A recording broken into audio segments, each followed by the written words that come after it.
नमस्कार, आप देख रहे हैं वीएनएम टीवी और न्यूज स्टूडियो से मैं हूं सपना। स्वागत है आप सभी का खबरों की दुनिया में। देश दुनिया शहर जिले से कौन सी अहम और खास खबरें विस्तार से देखें, उससे पहले नजर आज की सुर्खियों पर। आइए देखते हैं आज की वीएनएम हेडलाइंस।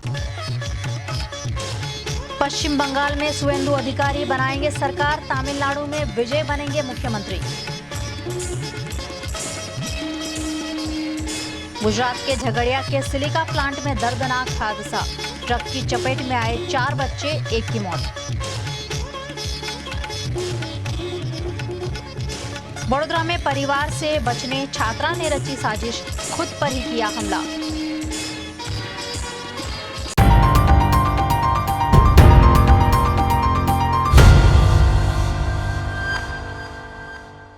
पश्चिम बंगाल और तमिलनाडु में विधानसभा चुनाव के बाद अब सरकार बनाने का रास्ता सरल नजर आ रहा है। पश्चिम बंगाल में विधानसभा चुनाव के नतीजे के ऐलान के बाद अब भारतीय जनता पार्टी के सुवेंदु अधिकारी बंगाल के नए सीएम बनेंगे। कोलकाता में कन्वेंशन सेंटर में आयोजित विधायक दल की बैठक में उन्हें नेता चुना गया। बैठक के बाद केंद्रीय गृह मंत्री अमित शाह ने मुख्यमंत्री के रूप में उनके नाम का ऐलान किया। कोलकाता के ब्रिगेड परेड ग्राउंड में कल 10 बजे सुवेंदु अधिकारी मुख्यमंत्री पद की शपथ लेंगे। इस शपथ ग्रहण समारोह में पीएम मोदी, अमित शाह समेत एनडीए के सभी बड़े नेता शामिल होंगे। गौरतलब है कि सुवेंदु अधिकारी ने सीएम ममता बनर्जी को भवानीपुरा से हराया है। वे नंदीग्राम से भी लगातार दूसरी बार चुनाव जीते। यहां से 2021 में उन्होंने ममता बनर्जी को हराया था। भाजपा ने 2026 के विधानसभा चुनाव में पश्चिम बंगाल में 207 सीटें जीती हैं। वहीं तमिलनाडु में एक्टर विजय का मुख्यमंत्री बनना लगभग तय है। सूत्रों ने दावा किया है कि तमिलगा वैत्री कजगम यानी टीवीके को कांग्रेस के बाद 3 छोटी पार्टियां वीसीके, सीपीआई और सीपीआईएम भी समर्थन देने को राजी है। इस बीच टीवी के चीफ विजय ने आज लगातार तीसरे दिन राज्यपाल राजेंद्र आर्लेकर से मिलने का समय मांगा। इससे पहले 6 और 7 मई को भी वे राज्यपाल से मिले थे, लेकिन दोनों बार उन्होंने विजय को ये कहकर लौटा दिया कि सरकार बनाने के लिए जरूरी 118 विधायकों का समर्थन लेकर आए। टीवीके ने विधानसभा चुनाव में 108 सीटें जीती हैं। 2 सीटों पर विजय जीते हैं। उन्हें 1 सीट छोड़नी पड़ेगी। ऐसे में बहुमत के लिए 11 विधायक और चाहिए। कांग्रेस के 5 विधायक पहले ही टीवीके को समर्थन दे चुके हैं। सीपीआई, सीपीआईएम और वीसीके के 2-2 विधायकों से टीवीके के पास बहुमत हो जाएगा। गुजरात के भरूच जिले के झगड़िया के पास स्थित एक सिलिका प्लांट में दर्दनाक हादसा सामने आया है, जिसमें ट्रक चालक की लापरवाही ने 4 बच्चों को अपनी चपेट में ले लिया। भरूच जिले के झगड़िया तहसील के वाघपुरा गांव के पास स्थित ऑल शेल सिलिका प्लांट में एक बड़ा हादसा हो गया। मध्य प्रदेश के मजदूर परिवार के बच्चे ट्रक के पीछे बैठे हुए थे। तभी अचानक ट्रक चालक ने वाहन को रिवर्स में ले लिया। हादसे में 3 साल की मासूम दिव्या की मौके पर ही मौत हो गई, जबकि रिया और आर्यन समेत 3 लोग घायल हो गए। घटना के बाद मौके पर अफरा तफरी मच गई और स्थानीय लोगों ने तुरंत 108 एम्बुलेंस को सूचना दी। घायलों को इलाज के लिए अस्पताल पहुंचाया गया, जबकि मासूम के शव को पोस्टमार्टम के लिए भेजा गया है। पीड़ित परिवार ने अज्ञात ट्रक चालक के खिलाफ झगड़िया पुलिस थाने में शिकायत दर्ज कराई है। स्थानीय लोगों का आरोप है कि झगड़िया क्षेत्र के प्लांट्स में सुरक्षा व्यवस्था की कमी के कारण ऐसे हादसे लगातार सामने आ रहे हैं।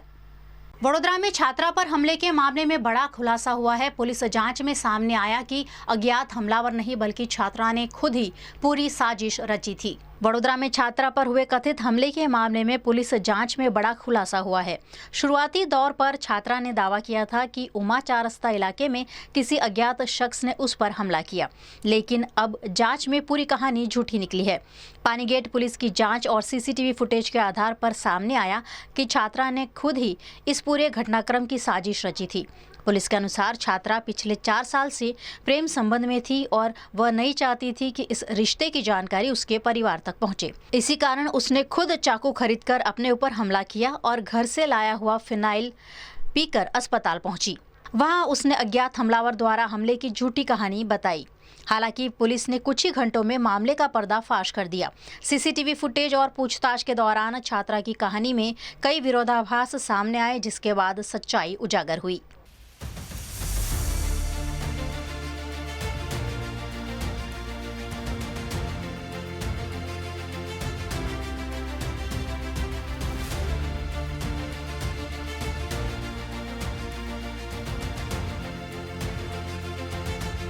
गुजरात के वडोदरा जिले के सावली में स्थित राज इंडस्ट्रियल पार्क क्षेत्र के पास खुले खेत में अचानक आग लगने से इलाके में अफरा तफरी मच गई। वडोदरा जिले के सावली स्थित राज इंडस्ट्रियल पार्क इलाके के पास खुले खेत में अचानक आग लग गई। देखते ही देखते आग ने आसपास के कचरे और सूखी घास को अपनी चपेट में ले लिया, जिससे इलाके में धुआं फैल गया। घटना की सूचना मिलते ही फायर ब्रिगेड की टीम तुरंत मौके पर पहुंची और पानी की बौछार करके आग बुझाने का काम शुरू किया। प्राथमिक जानकारी के मुताबिक खुले खेत में पड़े कचरे में आग लगने की आशंका जताई जा रही है। फायर ब्रिगेड ने काफी मशक्कत के बाद आग पर पूरी तरह काबू पा लिया। गनीमत रही कि इस हादसे में किसी प्रकार की जानहानि नहीं हुई, लेकिन घटना के दौरान स्थानीय लोगों में कुछ समय के लिए भय का माहौल दिखा गया।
La gente te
VNM TV पर आप देख रहे हैं खबरें। वक्त हो चला एक छोटे से अंतराल का, कहीं जाएगा नहीं, जल्द लौटेंगे कुछ और खास खबरों के साथ। नमस्कार एंड जय श्री कृष्ण।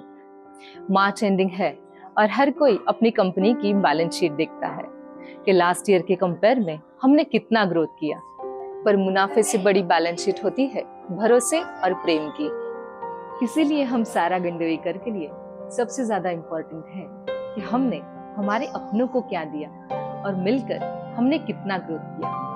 हमारे अपने यानी हमारा संपूर्ण सारा परिवार, जैसे कि सारा के कर्मचारी जो मुस्कुराहट के साथ आपका स्वागत करते हैं, सारा के सप्लायर्स और कारीगर जिनके हाथों से हर गहना तराशा जाता है, सारा के प्रिय कस्टमर्स जो पीढ़ियों से हम पर विश्वास करते हैं, Sara Gandevikar believes in growth with happiness. समाज में खुशियां बांटने के लिए हमने कई सोशल एक्टिविटीज का आयोजन किया। सोने की चमक तो हर जगह मिलेगी, पर भरोसे की रोशनी वही होती है जहाँ रिश्तों की बैलेंस शीट सबसे समृद्ध होती है। Sara Gandevikar jewellers, generations of trust.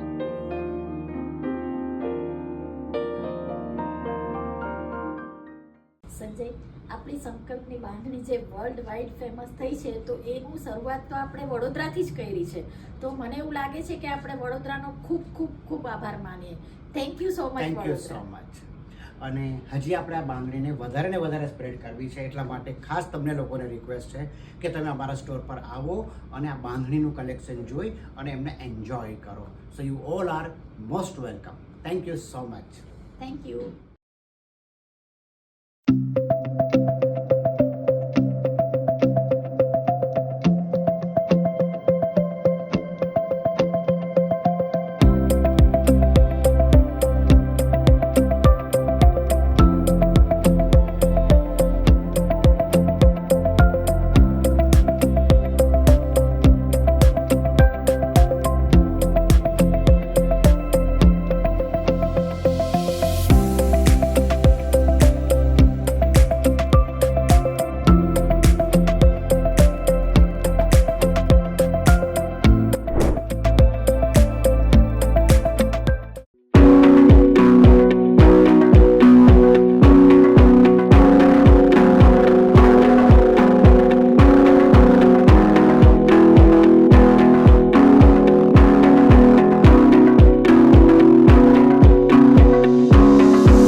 Gujarat के वडोदरा के याकुतपुरा इलाके में फुटवेयर व्यापारी के घर हुई चोरी मामले में पुलिस को बड़ी सफलता मिली है। वडोदरा शहर के याकुतपुरा इलाके में फुटवेयर व्यापारी के घर हुई चोरी के मामले में पुलिस ने आरोपी को गिरफ्तार कर लिया है। पुलिस को सूचना मिली थी कि आजवा रोड के बाहर कॉलोनी में रहने वाला अनस दूधवाला नाम का शख्स चोरी किए गए माल को बेचने की कोशिश कर रहा है। सूचना के आधार पर पुलिस टीम ने कार्यवाही करते हुए मेमन कॉलोनी नाका के पास से आरोपी अनस फरीद कादर दूधवाला को गिरफ्तार कर लिया।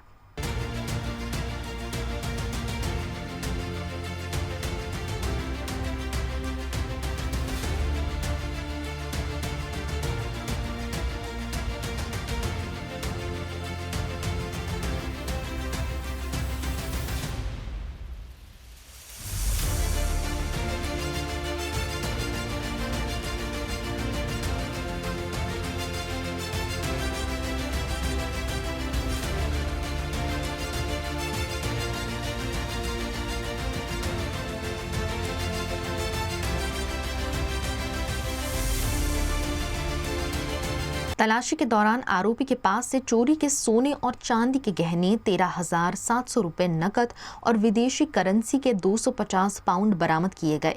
फिलहाल पुलिस आरोपी से पूछताछ कर रही है और मामले में आगे की जांच शुरू कर दी गई है।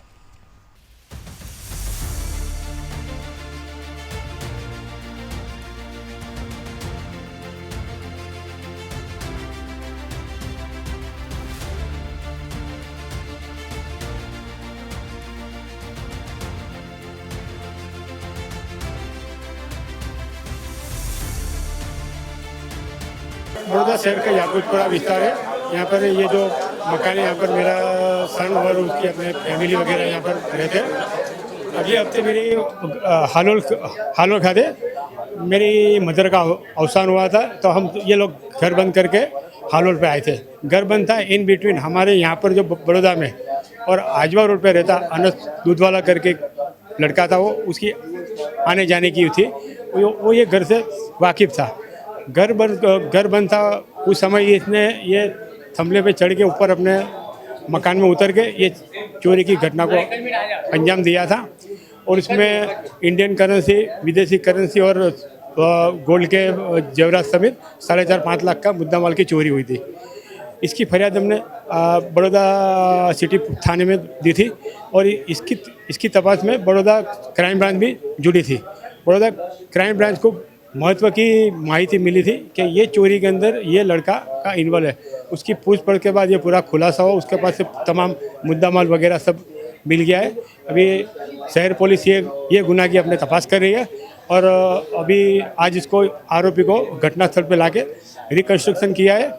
और ये चोरी की घटना में बहुत एकदम टूंक समय के अंदर शहर पुलिस क्राइम ब्रांच ने बहुत अच्छी भूमिका करके इसको डिटेक्ट करके एक बड़ौदा शहर के व्यापारी और रईसों का बड़ा विश्वास जीता। इसके लिए हम शहर पुलिस कमिश्नर, क्राइम ब्रांच और शहर पुलिस का हम आभार व्यक्त करते हैं। जब हम यहाँ आने के बाद हमने अपने घर खोला तो तिजोरी की चाबी नहीं मिली थी और तिजोरी बंद थी। उसके बाद हमको शंका आ गई, फिर हमने तिजोरी की लॉक खुलवाया उसको, फिर देखा तपास की तो उसमें से सब सोने के गोल्ड के दागीना वगैरह सब चोरी हुई मालूम हुआ। उसके बाद हमने शहर पुलिस को फरियाद दी। ऑनलाइन दवाइयों की बिक्री के विरोध में 20 मई को देश भर में मेडिकल स्टोर बंद रखने का ऐलान किया गया है, लेकिन वडोदरा में इस बंद का विरोध नजर आ रहा है। ऑनलाइन फार्मेसी के बढ़ते कारोबार के विरोध में all India organisation of chemist and druggist association द्वारा 20 मई को देश भर में मेडिकल स्टोर बंद रखने का ऐलान किया गया है, लेकिन Vadodara chemist and druggist association इस बंद में शामिल नहीं होगा। एसोसिएशन के अध्यक्ष मनीष पटेल ने कहा कि उनका केंद्रीय संगठन के विरोध से कोई मतभेद नहीं है, लेकिन गुजरात फेडरेशन स्थानीय एसोसिएशन की पर्याप्त मदद नहीं कर रहा है। AIFCD બંધ આપ્યું છે 20 તારીખે ઓલ ઇન્ડિયા। AIFCD અમારી માતૃ સંસ્થા છે, જેનો અમારે વિરોધ નથી। અમારી માતૃ સંસ્થા દરેક કેમિસ્ટો માટે એમના વ્યાપારના હિત માટે કામ કરતી રહી છે। સવાલ છે ફેડરેશન, અમારું ગુજરાત સ્ટેટ GST 2.0 જ્યારે અમલીકરણ અત્યારે થયું ત્યારે અમારા 35 થી 40 હજાર રિટેલ કેમિસ્ટ આઉટલેટ છે, જેની અંદર એવરેજ સ્ટોક જો 10 લાખ રૂપિયા પણ ગણીએ અને એમાંથી અમને 6.25% નુકસાન ગયું હતું। તો રિટેલ કેમિસ્ટોને ઓછામાં ઓછું 220 કરોડ રૂપિયાનું નુકસાન આ GST 2.0ની અંદર અમે ભોગવ્યું છે, જેની અંદર ફેડરેશન તરફથી પણ અમને કોઈ સહકાર એ રીતે મળ્યો નથી, કંપની તરફથી પણ અમને આ નુકસાનીનું વળતર મળ્યું નથી। સેકન્ડ થિંગ એવી છે કે જેટલા પણ મેડકાર્ટ હોય, એપોલો હોય, ઇનહાઉસ ફાર્મસી જે મેડિકલ હોસ્પિટલની અંદર આ બધા બંધમાં જોડાવાના નહીં હોય। એટલે અમારો અત્યારે માંડ 40-50% શેર રહ્યો છે રોડ સાઈડ જે કેમિસ્ટો છે, તો 40 થી 50% જો દુકાનો અમે બંધ રાખીશું તો શું બીજા બધા વેપાર ચાલુ રાખશે? આ એક પ્રાણ પ્રશ્ન છે। ત્રીજી વસ્તુ છે કે આ એસોસિએશન અમે જ વડોદરા એ ચેરિટી કમિશનર હેઠળ કચેરીમાં નોંધાયેલું ટ્રસ્ટ છે। બાકીના ગુજરાતની અંદર કોઈપણ એસોસિએશન જે અનરજિસ્ટર્ડ છે, જેના હોદ્દેદારો મોટાભાગે હોલસેલ વેપારીઓ છે। એટલે રિટેલ કેમિસ્ટની વાચા એનો અવાજ ત્યાં સુધી પહોંચતો નથી, રિટેલ કેમિસ્ટો માટે કામ થતું નથી। આ બંધ અગાઉ પણ 3 વખત આપણે આપી ચૂકેલા છે। આ ઓનલાઈન પ્લેટફોર્મ 2013થી કાર્યરત છે એવું મારી જાણકારીમાં છે અને 2013થી આજે 26 છતાં પણ એ ઓનલાઈન પ્લેટફોર્મ પર દવાઓ વેચાય છે। એની સામે માનનીય ગુજરાત હાઈકોર્ટની અંદર 2022માં મેં પોતે એક કેસ મૂકેલો છે, જેની અત્યારે તારીખ ચાલુ છે, તારીખ પડે છે। તો આ બંધની સાથે સાથે આવા કેસની અંદર એ લોકો સહભાગી થાય ફેડરેશન અને એક પાર્ટી તરીકે મારી જોડે જોડાય તો એ વધારે સારું કહેવાશે। આ સિવાય જે અમારા રિટેલને લગતા ઘણા પ્રશ્નો છે, જો આ બધા પ્રશ્નોને આવરી લેતા હોય તો અમે એક દિવસ નહીં, અમે અઠવાડિયા માટે બંધ પણ આપવા માટે તૈયાર છે, પણ અમારા રિટેલના કેમિસ્ટને આવરી લેતા તમામ પ્રશ્નોનો નિકાલ થવો જોઈએ અથવા એના પર કંઈક કાર્યવાહી થવી જોઈએ। કાર્યવાહીના અમે મીંડું છે। રિટેલ કેમિસ્ટ સતત આજે રીબાતો જાય છે, જેનો સર્વાઈવ થવું અઘરું છે અને અત્યારે ગુજરાત રાજ્યમાં કેટલાય રિટેલ સ્ટોર અત્યારે નવા ખુલતા જાય છે, જેની સામે જૂના બંધ થતા ગયા છે। અમારા અસ્તિત્વનો સવાલ છે। એટલે અમારા પ્રાણ પ્રશ્નો બધા બહુ છે, માત્ર ઓનલાઈન પ્લેટફોર્મનો વિરોધ અથવા બંધ એ એકલો એ નથી, એટલે પ્રોપોગન્ડાની પણ પ્રોજેક્શનમાં માનીએ છીએ, જેથી આવનારા સમયમાં અમે ઈચ્છીએ છીએ કે હવે પછી કોઈ પણ આવી એક્ટિવિટી થાય જેની અંદર આપણે રિટેલના બધા જ પ્રશ્નોને આવરી લે તો અમે એમનો સાથ આપવા પૂરેપૂરા तैयार છીએ। प्रधानमंत्री नरेंद्र मोदी के आगामी 11 तारीख को वडोदरा दौरे को लेकर तैयारियां तेज हो गई है। प्रधानमंत्री नरेंद्र मोदी आगामी 11 तारीख को वडोदरा दौरे पर आने वाले हैं, जिसको लेकर शहर में सुरक्षा व्यवस्था को लेकर तैयारियां तेज कर दी गई हैं। पीएम मोदी गदा सर्कल से वडोदरा एयरपोर्ट तक रोड शो करेंगे, जिसे देखते हुए वडोदरा शहर पुलिस विभाग, सुरक्षा एजेंसियां और प्रशासनिक तंत्र द्वारा पूरे रूट का निरीक्षण किया गया। अधिकारियों ने रोड शो मार्ग पर सुरक्षा, ट्रैफिक व्यवस्था और अन्य आवश्यक व्यवस्थाओं का जायजा लिया। गुजरात के वडोदरा की महाराजा सयाजीराव यूनिवर्सिटी में बीसीए एडमिशन को लेकर बड़ा विवाद खड़ा हो गया है। एमएस यूनिवर्सिटी की साइंस फैकल्टी में बीसीए प्रवेश प्रक्रिया को लेकर विवाद गहराता जा रहा है। दरअसल पिछले 3 सालों से बीसीए विभाग में 80 सीटों की स्वीकृत क्षमता होने के बावजूद करीब 240 छात्रों को एडमिशन दिया जा रहा था। साइंस फैकल्टी के डीन विपुल कलमकर ने इसे पूर्व डीन और प्रशासनिक तंत्र की बड़ी गलती बताया है। સીસીટીવીની જે વાત કરીએ તો સીસીટીવીનું ટેન્ડર આખું બનીને તૈયાર છે અને એ ટૂંક સમયમાં એ જીકાસ જેમ પોર્ટલ ઉપર એને ફ્લોટ કરવામાં આવશે અને વેકેશન દરમિયાન એ સીસીટીવીનું કામ બધું પૂર્ણ કરવામાં આવશે। એટલે સીસીટીવીનું કામ ઓલરેડી પ્રોગ્રેસમાં છે જ, બરાબર છે। એટલે સીસીટીવીનો પ્રશ્ન જે છે તે વહેલામાં વહેલો હલ થઈ જવાનો છે। બીજી છોકરાઓની રજૂઆત હતી કે 240 એડમિશન જે આપતા હતા ગયા વર્ષ સુધીમાં એને બદલે 120 કેમ કરી નાખવામાં આવ્યા છે। એનો જવાબ એ છે કે ભાઈ આ બિલ્ડિંગ જ્યારે બન્યું ત્યારે પ્રોગ્રામની ઇન્ટેક કેપેસિટી 80 હતી અને એને ધ્યાનમાં રાખીને આખું બિલ્ડિંગ બનાવવામાં આવેલું છે। હવે 80ની ઇન્ટેક કેપેસિટીવાળા પ્રોગ્રામ માટે જે બિલ્ડિંગ બનાવવામાં આવ્યું હોય એની ઉપર over the period of time પહેલાં 120 સીટો કરીને પછી 240 સીટો કરી, એ 3 ગણા ઇન્ટેક કેપેસિટી જે પ્લાન કરવામાં આવી હતી એના કરતાં 3 ગણા વિદ્યાર્થીઓને સમાવી રહ્યા છે। તો એની અંદર નેચરલી કોમ્પ્રોમાઇઝ કરવાનું છોકરાઓને થાય, એના એટલાને એટલા જ ઇન્ફ્રાસ્ટ્રક્ચરમાં 3 ગણા છોકરાઓ તમે સમાવો તો છોકરાઓને કોમ્પ્રોમાઇઝ કરવાનું આવે, એમની ફેસિલિટી મળે એની અંદર। એટલે છોકરાઓને ફેસિલિટી સારી રીતે અમે આપી શકીએ એટલા માટે જ અમે ઇન્ટેક કેપેસિટી ફરીથી 120 પર લઈ જઈ રહ્યા છીએ કે જેથી કરીને છોકરાઓને ઇન્ફ્રાસ્ટ્રક્ચર સારી રીતે આપી શકાય। કારણ કે 120 છોકરાઓથી વધારે 240 છોકરાઓની કેપેસિટી જ નથી આ બિલ્ડિંગની। 80 માટે બનાવેલું હોય એની અંદર 120 ચાલો આપણે કંઈ પણ સમાવી શકાય, પણ 240 તો શક્ય જ નથી। જે તે વખતે કોઈ કારણોસર ઇન્ટેક કેપેસિટી 240 કરી એના કારણોમાં આપણે પડવા નથી માગતા, પણ બિલ્ડિંગની કેપેસિટી નથી એટલા માટે આપણે 120 પર પાછા જઈ રહ્યા છીએ જેથી કરીને વિદ્યાર્થીઓને સારી સગવડો આપી શકાય, બરાબર છે। અને ફી વધારાની વાત એવી છે કે ભાઈ યુનિવર્સિટીમાં દર વર્ષે એક્સપેન્ડિચર જે છે એ શિક્ષકોનો પગાર વધારો થાય છે, મેન્ટેનન્સના ખર્ચા વધે છે, રેમ્યુનરેશન વધતા હોય છે, મારા નોન ટીચિંગ સ્ટાફના સેલરીઝ વધતા હોય છે। એટલે આ બધા ખર્ચાઓ જે છે એ દર વર્ષે વધી જ રહ્યા છે। Every year expenditure is increasing. જ્યારે યુનિવર્સિટી દ્વારા છેલ્લા 10-12 વર્ષોની અંદર ફી વધારો કરવામાં આવ્યો જ ન હતો, એટલે હવે યુનિવર્સિટીની અંદર એક સ્થિતિ એવી આવી ગઈ કે ભાઈ તમારી ઇન્કમ જે છે એની સામે તમારું એક્સપેન્ડિચર ઘણું વધારે થઈ ગયું છે। એમણે અલ્ટિમેટમ આપ્યું છે, પણ છોકરાઓને સમજાવવાનો પ્રયત્ન કરીશું કે ભાઈ આ છોકરાઓના હિતમાં છોકરાઓને સારી સગવડ અને સારી ઇન્ફ્રાસ્ટ્રક્ચર આપી શકાય એને ધ્યાનમાં રાખીને જ લીધેલું છે। સારા ટીચર એમને આપી શકું। તમે હવે વિચાર કરો કે મને જો સારો ટીચર જો આપવો હશે છોકરાઓને તો એ સારી સેલરીને આપવી પડશે કે નહીં આપવી પડે? હું ટીચરને સેલરી ન આપું, ફી વધારો ન કરીએ તો ટીચરને મારે સેલરી ન આપી શકાય જે આપી શકાય, અને ટીચરને સેલરી તમે ન આપો તો સારો ટીચર મને મળશે નહીં અહીં આગળ, અને સારા ટીચર મને જો ન મળે તો નુકસાન કોનું થવાનું છે? વિદ્યાર્થીઓને જ થવાનું છે। એટલે વિદ્યાર્થીઓને સારું શિક્ષણ આપી શકાય એટલા માટે મારે સારા ટીચર અહીં આગળ આવે તે જરૂરી છે। અને સારા ટીચર આવવા માટે મારે એમને સારો સેલરી આપવો પડે। સારો સેલરી આપવો પડે, સારો સેલરી જો આપવો હોય તો સેલ્ફ ફાઇનાન્સ પ્રોગ્રામની અંદર સ્ટુડન્ટની ફી એ એક જ આવકનો સ્ત્રોત હોય છે, એમાં ગવર્મેન્ટની ગ્રાન્ટ કોઈ હોતી નથી, અને એટલા માટે ફી વધારો કરવો જરૂરી થયો હતો અને એટલા માટે ફી વધારો કર્યો છે। અને છેલ્લા 10 વર્ષમાં 10-12 વર્ષમાં ફી વધારો થયો નહોતો એટલા માટે આ સ્થિતિ પેદા થઈ કે આ ફી વધારો અત્યારે આટલો બધો એટલા માટે દેખાઈ રહ્યો છે કારણ કે આટલા વર્ષમાં ફી વધારો કર્યો જ નથી। વિદ્યાર્થીઓને અન્યાય ક્યારે કહી શકાય કે જ્યારે તમે વિદ્યાર્થીઓને એડમિશન આપો પણ તમે એમને પ્રોપર સગવડો ન આપો, તમે એમને સારું ટીચિંગ ન આપો તો એ અન્યાય થયો કહેવાય।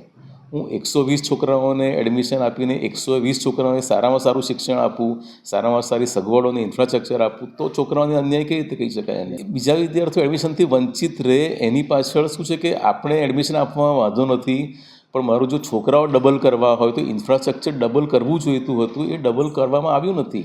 इस साल यूनिवर्सिटी ने अचानक सीटों की संख्या घटाकर 120 कर दी है। इसके साथ ही रेगुलर और हायर पेमेंट दोनों श्रेणियों में फीस में भी बड़ा इजाफा किया गया है। यूनिवर्सिटी के फैसले से छात्रों और विभागों में नाराजगी बढ़ गई है। छात्र संगठन ABVP ने इस मुद्दे को लेकर डीन को ज्ञापन सौंपा और चेतावनी दी कि यदि 48 घंटे के भीतर फीस वृद्धि वापस नहीं ली गई और सीटें नहीं बढ़ाई गई तो उग्र आंदोलन किया जाएगा। जी, आज रोज अखिल भारतीय विद्यार्थी परिषद द्वारा ફેકલ્ટી ઓફ સાયન્સમાં ડીન સાહેબને આવેદનપત્ર આપવામાં આવ્યું છે. તેનો મુખ્ય વિષય એ છે કે જે BCA ડિપાર્ટમેન્ટ છે, જે હાયર પેમેન્ટ છે, તેની ફીસ વધારો કરવામાં આવ્યો છે. ગયા વર્ષે ફીસ હતી 47,000, આ વર્ષે 60,000 કરવામાં આવી છે. અને જે સ્પેશિયલ કેટેગરી છે તેની ફીસ હતી 1,13,000, તો આ વર્ષે 1,56,000 કરવામાં આવ્યો છે. તો આજે વિદ્યાર્થી પરિષદ દ્વારા ડીન સાહેબને રજૂઆત કરવામાં આવી છે અને 48 કલાકનો અલ્ટિમેટમ આપવામાં આવ્યો છે કે જો 48 કલાકમાં આ ફીસ વધારો પાછો ખેંચવામાં નહીં આવે તો વિદ્યાર્થી પરિષદ દ્વારા ઉગ્રમાં ઉગ્ર આંદોलन કરવામાં આવશે અને તેની સંપૂर्ण જવાબદારી यूनिवर्सिटी तंत्रनी રહેશે. भारत में मनोरंजन देखने का तरीका तेजी से बदल रहा है। लंबी फिल्में और टीवी सीरियल की जगह अब लोग मोबाइल पर माइक्रो ड्रामा ज्यादा देख रहे हैं। इन शोज के एपिसोड 2 मिनट से भी कम के होते हैं और लोग इन्हें दिन के छोटे छोटे ब्रेक में बिंज वॉच कर रहे हैं। ये मुख्य रूप से मोबाइल फोन के लिए वर्टिकल फॉर्म में डिजाइन किया गया है, जिसे कहीं भी आसानी से इस्तेमाल किया जा सकता है। निवेश फर्म ल्यूमिकाई की रिपोर्ट के मुताबिक भारत में माइक्रो ड्रामा का बाजार अभी करीब 2,856 करोड़ रुपए का है, जो 2030 तक 42,844 करोड़ रुपए तक पहुंच सकता है। एक्सपर्ट्स के मुताबिक भारत में हर महीने करीब 4 करोड़ यूजर माइक्रो ड्रामा देखते हैं। करीब 68% ऑडियंस टियर 2, टियर 3 शहरों से आती है, जहां सिनेमा घर कम, टीवी कमजोर और स्ट्रीमिंग प्लेटफॉर्म की पहुंच सीमित रहती है। इसमें अब बड़े प्रोड्यूसर भी निवेश कर रहे हैं। मुकेश अंबानी की कंपनी जियो स्टार ने तड़का नाम से प्लेटफॉर्म लॉन्च किया है, जिस पर 100 से ज्यादा शोज हैं।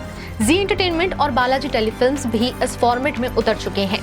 कई कंपनियां अब AI की मदद से इसे 1,000 प्रति माह तक ले जाने की योजना बना रही है। फिल्म मेकर के मुताबिक माइक्रो ड्रामा का पूरा सीजन बनाना OTT सीरीज के मुकाबले 70 से 90% सस्ता पड़ता है। शूटिंग 3 से 4 दिन में हो जाती है और लागत करीब 15,000 से 20,000 रुपए प्रति मिनट कंटेंट बताई गई है। पूरा सीजन 10 से 15 लाख रुपए में बन जाता है, जिसे 20 से 50 रुपए महीने की सब्सक्रिप्शन से उठाया जाता है। तो आप भी हमें बताएं कमेंट करके कि आप में से कितने लोग अभी माइक्रो ड्रामा को फॉलो कर रहे हैं और इस वक्त रिसेंटली आप कौन से माइक्रो ड्रामा को देख रहे हैं। VNM TV पर आप देख रहे हैं खबरें। वक्त हो चला एक छोटे से अंतराल का, कहीं जाएगा नहीं, जल्द लौटेंगे कुछ और खास खबरों के साथ।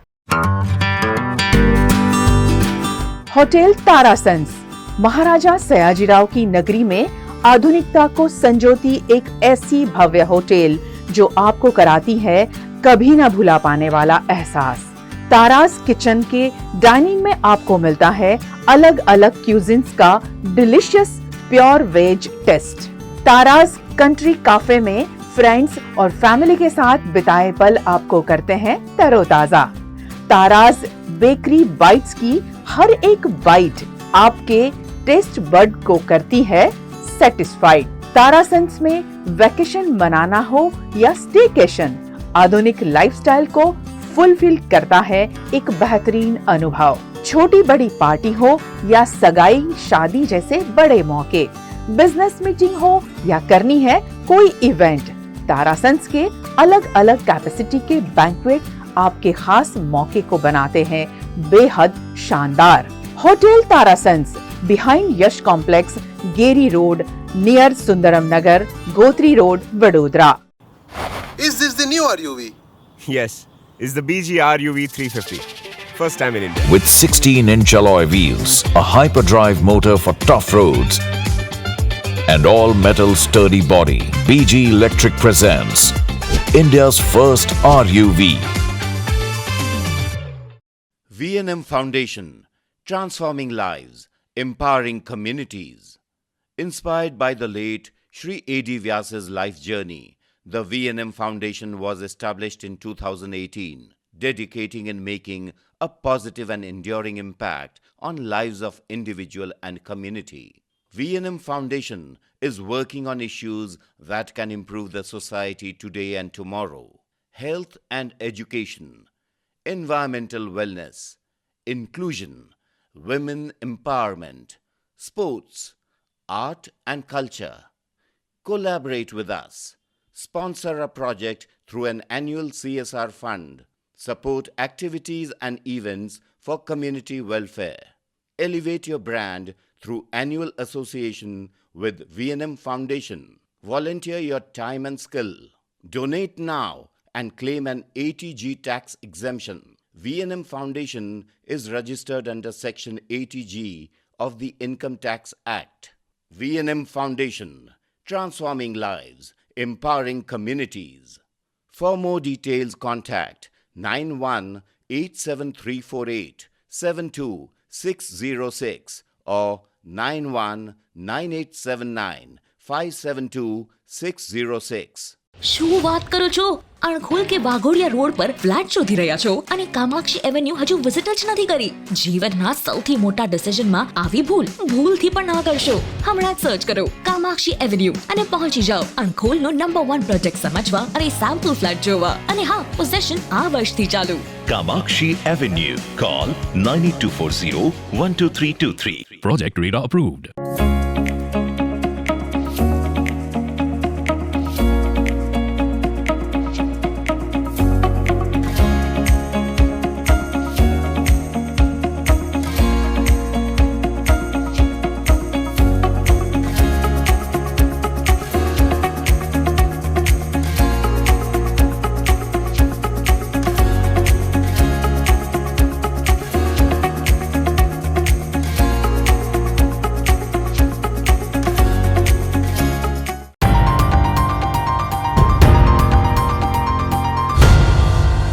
वडोदरा के सयाजीबाग जू इलाके में एक बंदर ने लोगों की चिंता बढ़ा दी है। बताया जा रहा है कि बाहर से आया ये बंदर पिछले कुछ दिनों से जू परिसर और आसपास के इलाके में घूम रहा है। इतना ही नहीं, इस बंदर ने अचानक करीब 5 साल के बच्चे पर हमला कर दिया, जिससे बच्चे के चेहरे और गाल पर गंभीर चोटें आईं। घटना के तुरंत बाद जू प्रशासन ने बच्चे को अस्पताल पहुंचाया, जहां उसे इमरजेंसी उपचार दिया गया। घटना के बाद वन विभाग और सयाजीबाग जू की टीम ने बंदर को पकड़ने के लिए सर्च और रेस्क्यू ऑपरेशन तेज कर दिया है। फिलहाल वन विभाग और जू प्रशासन युद्ध स्तर पर अभियान चलाकर बंदर को जल्द पकड़ने की कोशिश में जुटे हुए हैं। બચ્ચે જે અમારું કરવાનું હવે ચાલુ છે, પણ સવારે આવ્યો હતો, મોર્નિંગમાં 7 વાગે આવ્યો હતો. જેમ મારા ડૉક્ટર આવ્યા ત્યારનો પાછો ગાયબ છે. અમારે તકલીફ શું પડે છે કે ટાઈગર સેક્શનની પાછળ ને આ બાજુ નદીમાં જતો રહે છે, પછી અમારે નજર આવી જતો રહે છે. આટલામાં તો અમે બધી રીતે વોચ રાખી લઈએ છીએ, પણ આવશે કંઈક નહીં. કારણ કે એને શું છે કે એને હવે 2 દિવસમાં એવું થયું છે કે એને પૂરતો ખોરાક જોઈએ એવો મળ્યો નથી. એટલે થોડો એ આજે સવારથી ઇરિટેટેડ પણ છે. ये थी दिन भर की खबरें वीएनएम न्यूज स्टूडियो से। वीएनएम टीवी की सारी खबरें, शोज और अपडेट्स आप यूट्यूब, फेसबुक, इंस्टाग्राम के अलावा OTT प्लेटफॉर्म पर लाइव देख सकते हैं। आप डेली हंट, जियो टीवी, वोडाफोन टीवी और जियो टीवी के चैनल नंबर 647 पर लगातार देख सकते हैं खबरें। तो देखते रहिए वीएनएम टीवी। मुझे दीजिए इजाजत, नमस्कार।